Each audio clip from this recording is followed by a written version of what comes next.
Hello friend, I hope you are doing well. I hope कि आप मेरे channel में अगर नए हैं तो प्लीज़ मेरे चैनल को सब्सक्राइब कीजिए, सिविल स्टूडेंट विद नरेंद्र को। और हम लोग इस चैनल के माध्यम से हम आप सभी को सारे वीडियो प्रोवाइड करने वाले हैं। History, polity, economics, geography, environment और भी करंट अफेयर्स की सारी वीडियो प्रोवाइड करने वाले हैं। और हमारा ये पार्लियामेंट का थर्ड लेक्चर है। इसके पहले हम लोग 2 लेक्चर अपलोड कर चुके हैं। सो प्लीज़ अगर आप लोग वो 2 लेक्चर को नहीं देखे हैं तो प्लीज़ उसे जाके देख सकते हैं। चलिए स्टार्ट करते हैं हम लोग थर्ड लेक्चर। एग्जीक्यूटिव को अकाउंटेबल किया जाता है। ठीक है, तो ये हम लोगों ने देख लिया, राइट।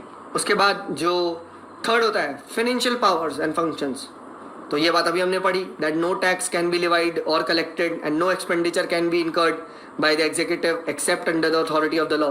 उसके लिए अप्रोप्रिएशन बिल, फाइनेंस बिल आता है, बिल्कुल भाई। बजट को इनैक्ट करते हैं तो सब क्या है, बजटरी कंट्रोल, ये सब क्या है, फाइनेंशियल पावर्स ही तो है। बिल्कुल बिल्कुल है ना। ठीक है, I think this is absolutely easy, कुछ इसमें कोई रॉकेट साइंस नहीं है। ठीक है, नेक्स्ट आता है constituent powers and functions, right. Constituent powers and functions के बारे में, कॉन्स्टिट्यूएंट पावर्स एंड फंक्शंस में क्या आएगा, basically these constitute the amending powers of the parliament, right. कि किस तरीके से अमेंड किया जा सकता है, चेंज किया जा सकता है, तो ये हम लोगों ने देखी थी। ठीक है, then judicial powers and functions, तो हम बाद में डिस्कस करेंगे इसको आगे कि मतलब प्रेसिडेंट, वाइस प्रेसिडेंट, इन सबको क्या है, हटाया जा सकता है। जज of the Supreme court, high court, इनको हटाया जा सकता है। इनफैक्ट पार्लियामेंट्री प्रिविलेजेस को जो ब्रीच करता है उसके खिलाफ भी कार्रवाई की जा सकती है, राइट। एंड अभी आप लोगों ने देखा होगा, रिसेंटली न्यूज़ में था, कुछ रिपोर्टर्स के खिलाफ पार्लियामेंट में कुछ स्टेट लेजिस्लेचर ने कार्रवाई कर ली थी, राइट। देन आता है इलेक्टोरल पावर्स एंड फंक्शंस, तो उसमें प्रेसिडेंट को इलेक्ट करना, राइट। उसके बाद लोकसभा के स्पीकर को इलेक्ट करना, डेप्यूटी स्पीकर को इलेक्ट करना, सब इलेक्शन है। ठीक है, उसके बाद आता है अदर पावर्स में। अदर पावर्स में ये आता है कि भाई it has the power to create, abolish the state legislative council, right. और नेशनल डिसीजंस लेना, न्यू स्टेट क्रिएट करना, राइट। इस टाइप से भी अदर पावर्स एंड फंक्शंस में आता है। Just give it a read, इतना वो नहीं है, बट यस ये मेंस में ज़्यादा आता है। प्लीज़ रिमेंबर, ये मेंस में यहाँ पे ज़्यादा आता है, प्लीज़ ये चीज़ पता होनी चाहिए, राइट। तो आई थिंक ये हमने लेजिस्लेटिव, एग्जीक्यूटिव, कॉन्स्टिट्यूएंट पावर्स को, जुडिशियल पावर्स को डिस्कस कर लिया, right.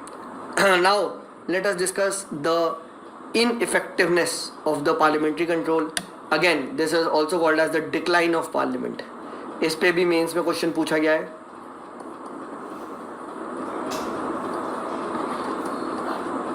Decline of parliament, please remember this. तो देखिए, पार्लियामेंट को ऐसा कहा जाता है कि भाई ये जो पार्लियामेंट्री कंट्रोल हमारे देश में है, ये सिर्फ थियोरेटिकल ज़्यादा है, सिर्फ दिखावा ज़्यादा है। एक्चुअली में तो देखिए यार, एग्जीक्यूटिव की ही वहाँ मेजोरिटी होती है, और जिसके पास नंबर्स है, it's a game of numbers. ठीक है, it is said that the parliamentary form of dictatorship of numbers. It is tom sir, tom, what is tom sir, tyranny of majority, right. It is gum sir, gum, game of majority, right. Game gone sir, gone, game of numbers. ठीक है, तो यही सब चीज़ है। ठीक है, तो ultimately आप कितना भी कट कट कट मोशन कर लो, कितना भी नो कॉन्फिडेंस पास कर लो, भाई जब तुम्हारे पास नंबर ही नहीं है तो तुम पास कैसे करोगे? क्योंकि जब तक चीज़ें पास नहीं होंगी वो इनैक्ट नहीं होंगी। Ultimately boils down to passing ना। एंड किसी भी पार्टी पे अगर वो नंबर्स हैं, वो मैजिकल फिगर्स ऑफ 272, तो वो ईजिली कुछ भी कर सकता है, लिटरली वो कुछ भी कर सकता है। ठीक है, अपोजिशन अभी इनफैक्ट कहा जा रहा है कि बहुत वीक है अपोजिशन, राइट। तो वो रोक ही नहीं पा रहे कुछ, जो भी पार्लियामेंट में जा रहे हैं बिना डिस्कशन की वो पास कर देने। ठीक है, क्योंकि स्पीकर भी मेजॉरिटी पार्टी का है, ठीक, मंत्री आपके मेजॉरिटी पार्टी के हैं, लेजिस्लेचर मेजॉरिटी पार्टी का है। जब सब मेजॉरिटी पार्टी का है, सिनोनिमसली सब वर्क कर रहे हैं, तो क्या होगा, राइट। तो ये हम लोगों ने यहाँ पे डिस्कस कर लिया। ठीक है, एंड तो पार्लियामेंट के पास ये हम लोगों ने देखा कि कैसे मोर ऑफ थियोरेटिकल है बिकॉज ऑफ नंबरशिप। ठीक है, सेकंड यही बात है कि भाई parliamentarians are also not that much expert. अगर आप इनकी प्रोफाइलिंग देखोगे तो ये कोई एक्सपर्ट नहीं होते, ना ही इन पे इतना टाइम होता है। ठीक है, फिर उसके बाद फाइनेंशियल कंट्रोल भी जो होता है, अब फाइनेंशियल कंट्रोल करना है तो उसके लिए बड़े बड़े बजट और ये सब पढ़ना पड़ेगा, बड़े बड़े शीट्स, बैलेंस शीट्स पढ़नी पड़ेंगी। भाई हाउ इज दिस पॉसिबल? उन लोग को इतना आता ही नहीं है, कैसे कंट्रोल कर पाएंगे? फिर पार्लियामेंट का साइज भी इतना बड़ा है यार, 500-600 लोग बैठते हैं। अगर हर कोई हर कोई 10-10 मिनट भी बोलने लग गया तो आप समझो कितना देर कैसे हो पाएगा, राइट। एंड वही बात है कि it is the dictatorship of executive at the end of the day, ठीक है। फिर उसके बाद बार बार गिलोटाइन का यूज़ किया जा रहा है, पार्लियामेंट्री जो कमिटीज़ होती है उनको बाईपास किया जा रहा है, एंड इनफैक्ट पार्लियामेंट्री कमिटीज़ की यार रिकमेंडेशंस ही हैं। अब उन्होंने तो रिकमेंड कर दिया, but at the end of the हम तो नहीं मानते सर, ठीक है, मनवा के दिखाओ ना, तो बस, ठीक है। So parliament is very general, parliament का जो कंट्रोल होता है बहुत जनरल होता है, मोस्टली आप कह सकते हो पॉलिटिक्स ज़्यादा होती है पार्लियामेंट में, ठीक है। वो कांग्रेस वाले बीजेपी को गाली दे रहे, बीजेपी वाले कांग्रेस को गाली दे रहे, राहुल गांधी मोदी जी को गाली दे रहे, मोदी जी राहुल गांधी जी को गाली दे रहे, यही चलता है वहाँ पे तो, ठीक है। तो that is not a control, that is merely मज़ेदार होता है वो, ठीक है, वो सिर्फ अलग ही चलता है, राइट, ठीक है। तो ये सब, और उसके बाद yes there is a lack of strong and study opposition also, ठीक है। जितनी भी कमिटीज़ वगैरह है ये सब पोस्टमार्टम का काम करती है। पोस्टमार्टम इन द सेंस हम देखेंगे कि यार जब पैसा खर्च हो जाता है तब वो आ रहे हैं कि हाँ तुमने घोटाला किया, हाँ तब तक तो खर्च हो गया ना, पहले ही कर लेते, ठीक है। तो ये ध्यान रखना। फिर उसके बाद एक ये भी क्वेश्चन है कि इसमें आप पूछा जाता है कि पोजीशन ऑफ द राज्यसभा क्या है। ऐसा लग रहा है सर यहाँ तो राज्यसभा तो बहुत ही वीक और बहुत ही लो हाउस है, ये तो सेकेंड हाउस की जगह सेकेंडरी हाउस बन चुका है, ऐसा है क्या सर? तो देखिए नहीं, इसमें राज्यसभा क्या है, कुछ मैटर्स में राज्यसभा के पास स्पेशल पावर्स भी होती हैं जो लोकसभा के पास नहीं होती। क्या है सर? सबसे पहली बात, स्टेट लिस्ट पे कभी भी लॉ बनाना है, ऑलवेज रिमेंबर, तो इसकी परमिशन पार्लियामेंट को कौन देगा? सिर्फ और सिर्फ राज्यसभा देगा। लोकसभा कहता है let's legislate on state, no that's not allowed, ठीक है। और क्या सर आर्टिकल में लिखा है? Yes, article number 249 it says क्या, Lok Sabha Rajya Sabha can authorise the parliament to make a law on the subject enumerated in the state list, ठीक है। Second, article 312, Rajya Sabha can authorise the parliament to create the new all India services which is both common to centre and the state, right, ठीक है। Third, vice president को जो removal का आप कह सकते हो इनिशिएशन होता है, स्टार्टिंग होती है, वो सिर्फ और सिर्फ राज्यसभा द्वारा की जाती है, याद रखना। And it can be introduced only in the Rajya Sabha and not in the Lok Sabha, right. And क्या, the proclamation is issued by the president, if a proclamation is issued by the president for national emergency or president rule or financial emergency when the Lok Sabha has been dissolved or the dissolution of the Lok Sabha takes place, then the proclamation can remain effective only if Rajya Sabha passes it। यानी तब अगर लोकसभा वो नहीं है और अगर आपको emergency लगानी है तो आपको राज्यसभा की ही परमिशन लेनी पड़ेगी, ये ध्यान रखना, ठीक है। फिर उसमें क्वेश्चन ये पूछा जाता है कि अच्छा अनइक्वल तो पता है, अनइक्वल कहाँ है लोकसभा से, कि लोकसभा आपका फाइनेंशियल बिल सॉरी आपका मनी बिल को कंट्रोल करता है, ठीक है, डिमांड ऑफ ग्रांट्स को वोट करता है, तो ये सब चीज़ें तो है, ठीक है। लोकसभा आपका जॉइंट सीटिंग में डिप्यूटी स्पीकर और लोकसभा ऊपर होता है, तो ये आप देख सकते हैं, ठीक है। नो कॉन्फिडेंस मोशन से सिर्फ लोकसभा में आएगा, ठीक है। और उसके बाद आपका और भी है चीज़ें, ठीक है, यहाँ पे देख सकते हैं, ठीक है। मनी बिल को छू नहीं सकता राज्यसभा, ठीक है। उसके बाद बजट पे भी लोकसभा कंट्रोल ज़्यादा है। अब क्वेश्चन ये उठता है, सर बात सुनो, मेरी बात सुनो, क्या सर फिर राज्यसभा को अबैंडन कर दे क्या, बेकार ही है, क्यों पैसा खर्च कर रहे हैं उन पे? तो नहीं, क्वेश्चन ये है why Rajya Sabha sir, why do we need a house, why do we spend so much money? The simple reason is it checks hasty legislation, carelessness. अगर लोकसभा ही होती है, एक हाउस होती तो फट से पास हो जाता, ठीक है। उसके बाद राज्यसभा में कुछ 12 लोग नॉमिनेशंस होते हैं एंड दीज नॉमिनेटेड एमपीज, ठीक है, दे आर एक्सपर्ट्स।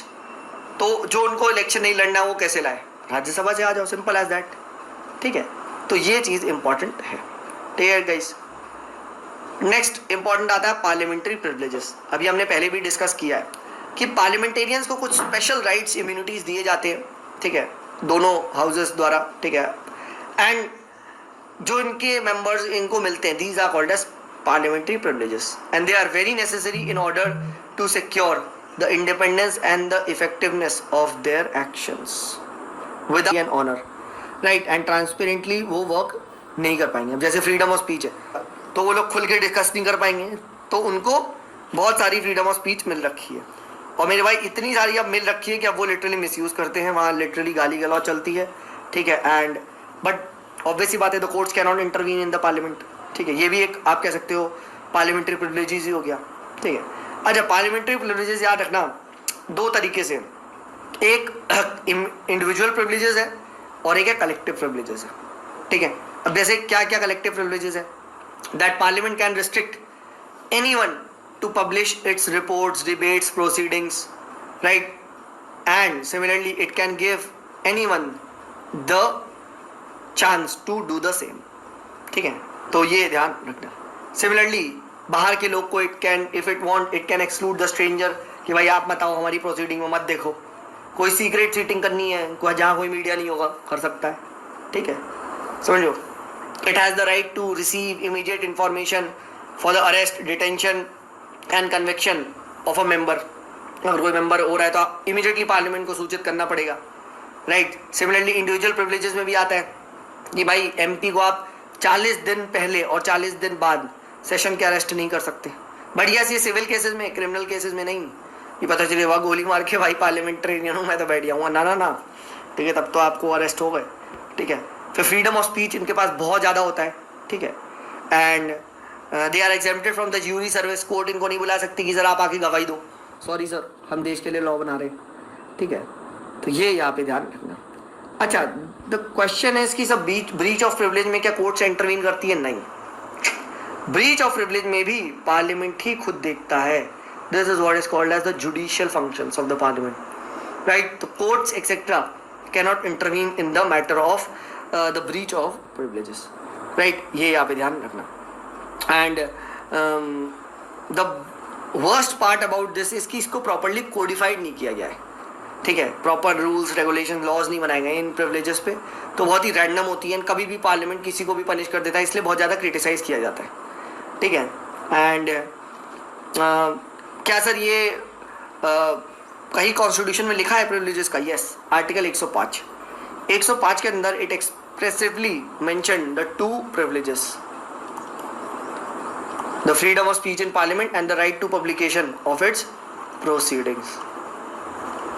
ये चीज यहाँ पे ध्यान, ठीक है। तो this is all about the privileges, ठीक है। इसके just give this a read, बहुत ही easy, ऐसा कोई डाउट नहीं आएगा, I don't think, ठीक है। एंड